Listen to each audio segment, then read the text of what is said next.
Bienvenue sur Avant j'étais prof, le podcast des enseignants en reconversion. L'épisode du jour fait partie d'une série de 6 témoignages mettant en avant des parcours d'enseignantes reconverties dans le domaine du digital. Leur point commun, c'est d'avoir suivi la formation de Manon Fayard pour apprendre le métier de Content Manager. Au programme, marketing digital, référencement naturel, rédaction web, réseaux sociaux et stratégie commerciale. Un très vaste programme qui permet de comprendre comment renforcer la visibilité et l'image de marque d'une entreprise en générant de l'intérêt autour de ses services ou produits. C'est donc un métier extrêmement varié qui se pratique généralement depuis chez soi et que l'on peut aussi bien exercer pour des clients que pour développer sa propre entreprise. Manon est elle aussi une ancienne prof et elle s'apprête à accueillir 10 enseignantes en quête de changement dans sa formation.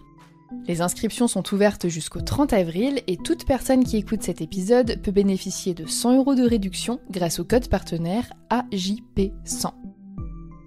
Mais à quoi ressemble le quotidien d'une content manager ? Qui sont ses clients et quelles sont ses missions ?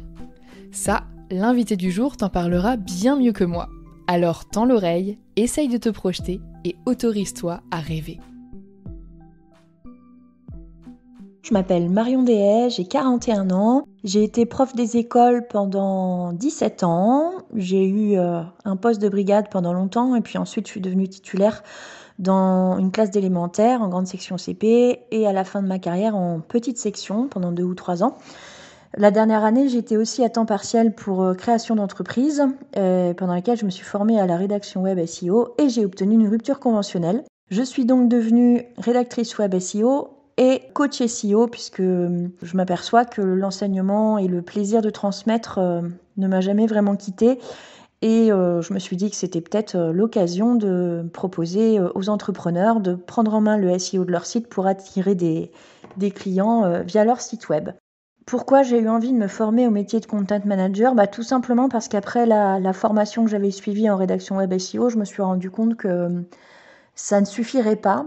Parce que si on se contente d'une formation en rédaction, on ne prend pas en compte tout l'écosystème du marketing digital, alors que c'est primordial si on veut pouvoir aider les clients correctement et vivre de cette activité.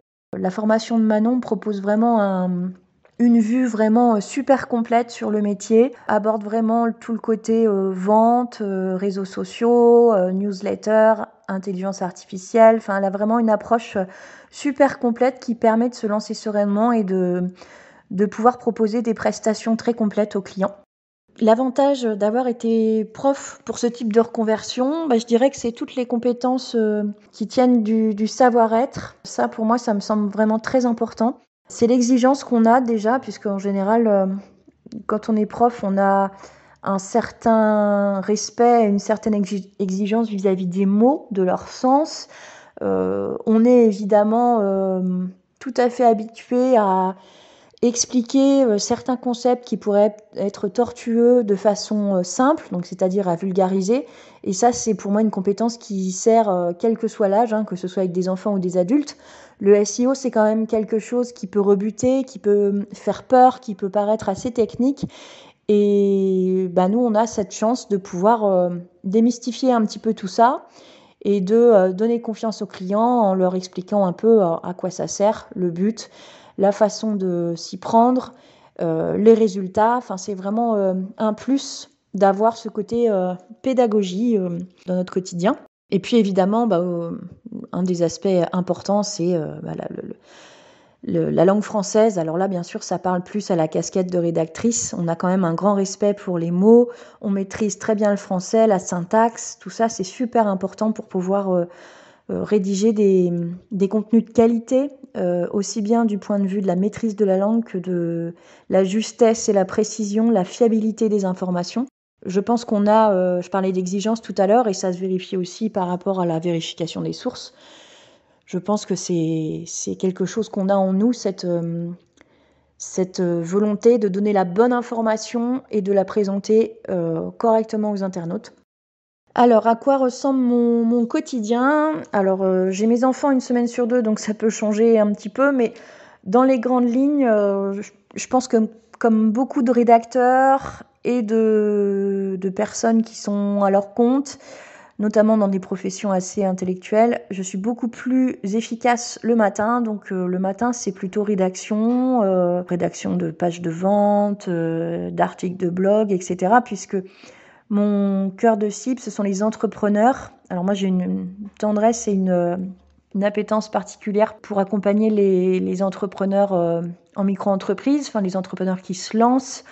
Mais voilà, je peux aussi accompagner de plus grosses entreprises dans leur stratégie de marketing digital. Le matin est plutôt axé rédaction, et puis l'après-midi, je suis davantage tournée vers tout ce qui est administratif. Je prépare mes devis, mes factures, je réponds aux clients, je réponds aux mails, etc. etc. Et puis c'est aussi un moment où je fais davantage ma communication sur les réseaux sociaux.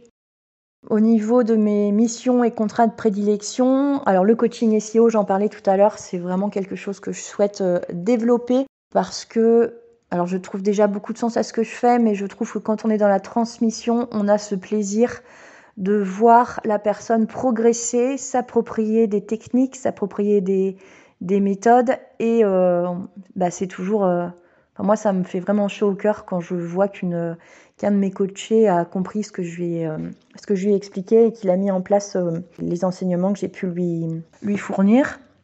Par contre, alors en rédaction, j'aime beaucoup écrire des articles de blog.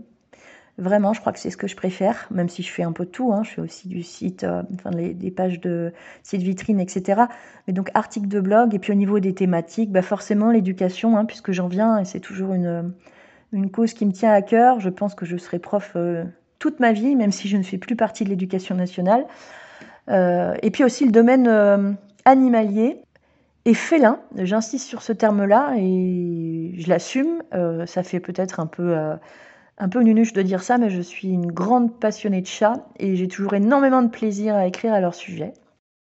Quel conseil je donnerais à un ou une prof qui envisage cette reconversion ? Alors moi... déjà, de bien se renseigner, de ne pas hésiter à demander des conseils, à contacter des content managers ou des rédacteurs directement pour avoir vraiment une vision concrète de ce qu'est leur métier. Par exemple, ne pas sous-estimer le côté solitaire de notre métier. Alors moi, j'ai pas de bureau partagé, c'est vraiment un souhait que j'ai, mais pour l'instant, j'ai pas encore investi. Mais c'est vrai qu'on est seul. Ça n'a plus rien à voir avec notre job d'enseignant où on est confronté à des enfants ou à des ados 24/24 ou presque. On travaille en équipe, tout ça on ne l'a plus. Enfin, on peut travailler en équipe, mais tout se fait à distance. C'est quand même beaucoup plus solitaire comme façon de travailler. Donc ça, il faut être capable de l'assumer sur le long terme. Et puis, un autre conseil, c'est celui d'avoir en tête que c'est un métier qui est en constante évolution. Le web, c'est un métier qui change tout le temps. Les algorithmes sont régulièrement soumis à des mises à jour, etc. On a eu énormément d'avancées, notamment avec l'intelligence artificielle. Donc tout ça, il faut l'avoir en tête et se dire que il faudra de toute façon faire tout un travail de veille quotidienne si on veut pouvoir rester au contact et évoluer en même temps que le métier, en fait. Ça, c'est un conseil important aussi. Et puis, dernier conseil, c'est d'être persévérant. Être entrepreneur, ça prend du temps. Je dirais que c'est presque le travail de toute une vie. C'est ça qui est intéressant d'ailleurs aussi, c'est que c'est sans arrêt à réinventer. Il n'y a pas d'ennui, ça peut être fatigant, mais ça vaut vraiment la peine de s'investir. Et du coup, persévérer, être patient, se remettre en question. Ça, je pense que nous, les profs, c'est une qualité que j'aurais pu citer tout à l'heure d'ailleurs. On est capable de prendre du recul par rapport à ce qu'on fait. On a l'habitude d'analyser dans le contenu d'une séance qu'est-ce qui a été, qu'est-ce qui n'a pas été, qu'est-ce que je peux faire pour remédier à ça. Ça, typiquement, c'est une qualité qui peut nous resservir dans notre vie d'entrepreneur et dans le marketing digital. Voilà un peu tous les conseils que je pourrais donner. Et le dernier qui me semble primordial, c'est de croire en nous. En tant que prof, on a énormément de compétences, même si toute notre carrière, on a entretenu des peurs qui nous ont amenés à penser qu'on n'était pas capable et qu'on ne savait faire qu'enseigner, mais c'est pas du tout vrai. On sait faire plein de choses, on a plein de ressources. Alors, loin de moi l'envie de dire ce qu'il faut faire ou pas faire, mais essayer dans la mesure du possible de ne pas se laisser intimider par notre propre peur. J'ai eu très peur avant de quitter l'éducation nationale, et aujourd'hui, même si c'est pas rose, même s'il y a des jours plus difficiles que d'autres, clairement j'ai moins peur qu'à l'époque où j'étais encore enseignante et où je n'osais pas franchir le pas de la reconversion. Voilà, et c'est toujours très gratifiant vis-à-vis de soi-même de se dire on a été capable de le faire, on l'a fait quoi. Voilà, donc ça c'est des conseils que je pourrais donner. Oser croire en soi et y aller en sécurisant le parcours, hein, bien sûr. Il ne s'agit pas de foncer tête baissée, mais vraiment vous pouvez le faire. J'espère que mon témoignage aura pu aider et puis donner envie de découvrir les métiers du marketing digital. C'est vraiment un domaine où on peut s'épanouir sous plein d'aspects différents, qui ouvre vraiment tout un champ des possibles. C'est vraiment passionnant. Merci d'avoir écouté cet épisode jusqu'au bout. Pense à t'abonner au podcast pour ne pas rater les prochains et rends-toi dans la description pour avoir plus de détails sur la formation de Manon. N'oublie pas qu'il ne reste plus que 6 places sur 10 à l'heure où j'enregistre, que les inscriptions s'arrêtent au 30 avril et que tu peux bénéficier de 100 € de réduction grâce au code AJP100 dans le cadre de notre partenariat. Retrouve l'actualité du podcast sur Instagram et Facebook @avantj'étaisprof, et si tu as besoin d'aide pour avancer dans ta reconversion, jette un œil à mon site internet avantj'étaisprof.com. Tu y trouveras la liste de tous les épisodes du podcast, des articles de blog, d'autres idées de formation et mes propositions d'accompagnement. À bientôt!